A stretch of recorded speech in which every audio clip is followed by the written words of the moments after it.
Role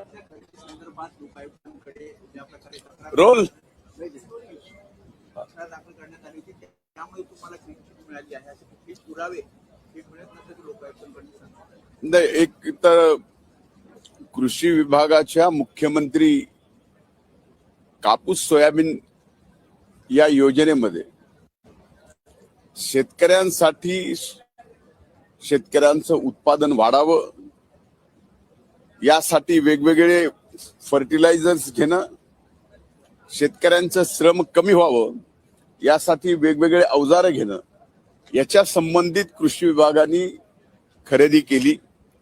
ती खरेदी अतिशय नियमाला धरून केलेली खरेदी, पण सरकारने ही खरेदी करत असताना सगळे नियम पाळले तरी सुद्धा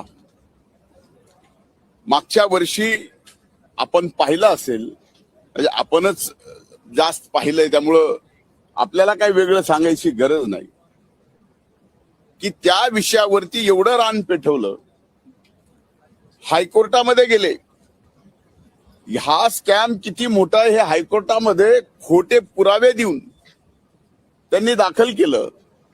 पण हायकोर्टाने सुद्धा, माननीय हायकोर्टाने याबाबत स्पष्ट सांगितलं की खोटे पुरावे देऊन हे प्रकरण तुम्ही स्कॅम म्हणून कोर्टात आणताय, त्यासाठी तो निर्णयही आमच्या बाजूने दिला आणि हायकोर्टाने त्यांना 1 लाख रुपयाचा दंडही त्या ठिकाणी केला. त्याच्यावरती ते थांबले नाहीत. आता त्यांना खर तर हे षडयंत्राचा काळ आहे. आता या षडयंत्रामध्ये आम्ही होतो, आमच्या विरोधात आता जे षडयंत्र करणार आहेत ते एका बाजूला होत. आता या षडयंत्राच्या काळात त्यांनी तिथं थांबले नाहीत तर लोक आयुक्ताकडे हे प्रकरण आणलं आणि माननीय लोक आयुक्तांनी परवा दिवशी निकाल दिला की या प्रकरणात कसलाही घोटाळा नाही, हे अतिशय नियमाला धरून झालेली खरेदी आहे. म्हणून ज्यांनी अशा पद्धतीनं षडयंत्र करून माझ्यासारख्याचं अतिशय खडतर आणि संघर्षातून इथपर्यंत आलेलं एक कार्यकर्ता म्हणून अस्तित्व संपवायचा जे काही प्रयत्न चालू होता तो या ठिकाणी माननीय उच्च न्यायालयाने आणि माननीय लोक आयुक्तांनी या ठिकाणी दिलेल्या निकालामुळं खरंचे खरं, खोटंचे खोटं आज महाराष्ट्राच्या जनतेच्या समोर आलंय, आपल्या सुद्धा समोर आलंय.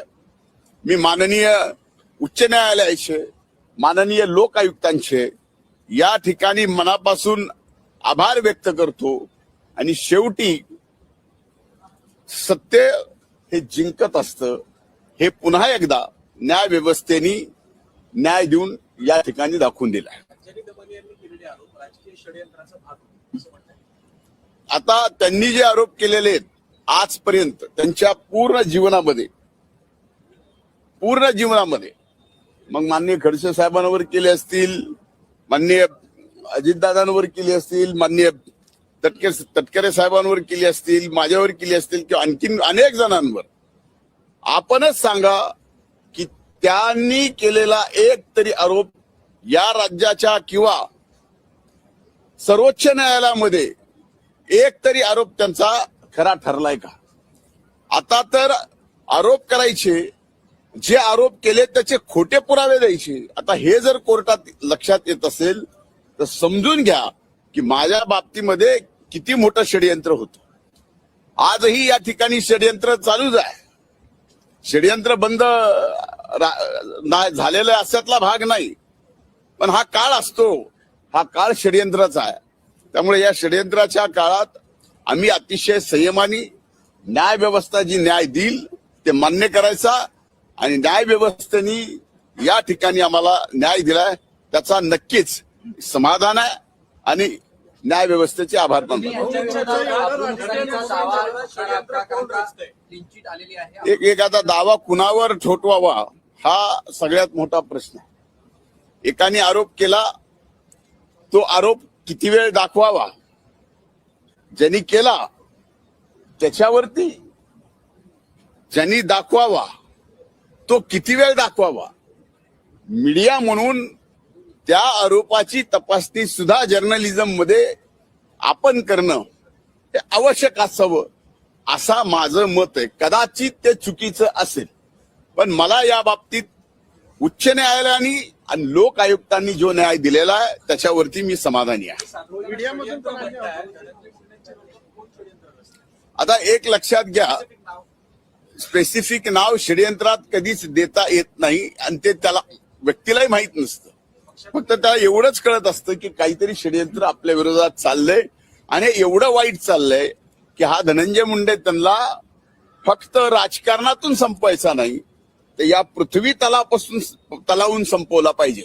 अशा पद्धतीनं आपल्याला आठवत असेल, आपल्यापैकी अनेक जण असेल की ज्या वेळेस मी राज्याचा विरोधी पक्ष नेता होतो, शेतकऱ्यासाठी, शेतमजुरासाठी, शेतकऱ्यांच्या शेतीमालासाठी या सभागृहामध्ये 8-8 दिवस सभागृह चालू दिलं नाही. कर्जमाफीसाठी 8-8 दिवस सभागृह चालू दिलं नाही. नरड्यातून रक्त पडेपर्यंत हाच धनंजय मुंडे विरोधी पक्ष नेता असताना वरच्या सभागृहामध्ये शेतकऱ्यांसाठी लढला, रक्त ओकलं, न्याय मिळवून देण्याचा प्रयत्न केला. असे अनेक प्रसंग आहेत जे सांगता येतील. सलग 8 दिवस विधान परिषदेचा सभागृह मराठा आरक्षण मिळावं म्हणून मी या ठिकाणी 8 दिवस बंद केलं. त्या 8 दिवसात एवढी भाषणं केली की त्यावेळेस सुद्धा आमच्या आताडी सुजली, नरड्यातून रक्त पडलं, पण माघार हटलो नाहीत. अशा पद्धतीची लढाई धनगर समाजाच्या आरक्षणाची सुद्धा या ठिकाणी मी केलेली आहे. त्यामुळं एक कार्यकर्ता ज्यावेळेस सामान्य माणसाचे प्रश्न घेऊन त्याला जी जबाबदारी मिळते त्या जबाबदारीतून सोडवण्याचा प्रयत्न करतो. जबाबदारी बदलली की त्याचं रूप षडयंत्रामध्ये आणायचं आणि त्या षडयंत्रातून असा कार्यकर्ता जो तयार झालेला आहे त्याला पूर्णपणे संपवायचं काम या षडयंत्राच्या माध्यमातून करायचं. या सगळ्या आरोपांमुळे तुमचं राजकीय नुकसान झालं. आता पक्षाकडे पुन्हा मंत्री पदाची मागणी करणार. हे बघा, मी कुठल्याही गोष्टीची मागणी किंवा मंत्रीपद याच्या कधी आयुष्यात विचार केला नाही. मी कुठलीही महत्वाकांक्षा ठेवून इथपर्यंत आलेलो नाही. जयंत पाटील असं म्हणते की आता दादांची इच्छा होती विलिनीकरणाची, मात्र आता दादाच नाहीये, त्यामुळे विलिनीकरण होणार नाही असं त्यांनी स्पष्ट केलं. आता त्या बाबतीमध्ये मी बोलणं उचित नाही. आमचे मान्यवर नेते बोलतील. दादांच्या अपघातासंदर्भात आज पुन्हा एकदा रोहित पवारांनी एक आरोप केलाय की दादांच्या निधनामुळे अपघात होण्यापूर्वी बारामतीच्या विमानतळाची रेगी करण्यात आली आणि त्यानंतर कुठेतरी मला हे कसं करतात माहित नाही आणि या सगळंच ते जे बोलतायत त्याची दखल बाकी सर्व व्यवस्थेने घ्यावी. आता याच्या पलीकडे काय बोलू शकत नाही. रोहित पवार हे आहे का, तथ्य आहे का, एवढे मुद्दे ते मांडतात? या सगळ्या गोष्टीमध्ये ते जे मांडतायत किंवा इतर जे मांडत नाही, आता जे इतर आहेत जे मांडत नाही त्यांना अनुभव जास्त आहे. त्याचे काल उठून या ठिकाणी या विषयावरती मांडतायत. जे परवा दिवशी दादांच्या बाबतीत काहीतरी वेगळं बोलत होते. हा सगळा संभ्रम आहे. त्यामुळे मी यावर बोलणं उचित नाही असं मी समजतो. हिंदी में जानना चाहेंगे, आपको क्लीन चिट दी गई, रोज वेगवेगळ्या पद्धतीचे दावे आणि काही गोष्टी समोर आणतायत, आरोप करतायत. तुमचं किती या गोष्टींवरती विश्वास आहे किंवा या गोष्टींना काही तुमचा विश्वास आहे का रोहित पवार म्हणतायत त्याच्यावर? मला या बाबतीत काही बोलायचं नाही. विश्वास अविश्वास हे बाकी जशा गोष्टी समोर आल्या ना तशा याबाबतच्या सुद्धा समोर येणार आहे. खरं कोण मांडत होतं, खरं कोण भांडत होतं आणि नेमकं त्याला खरं का खोटं काय पाहिजे होतं. थँक्यू.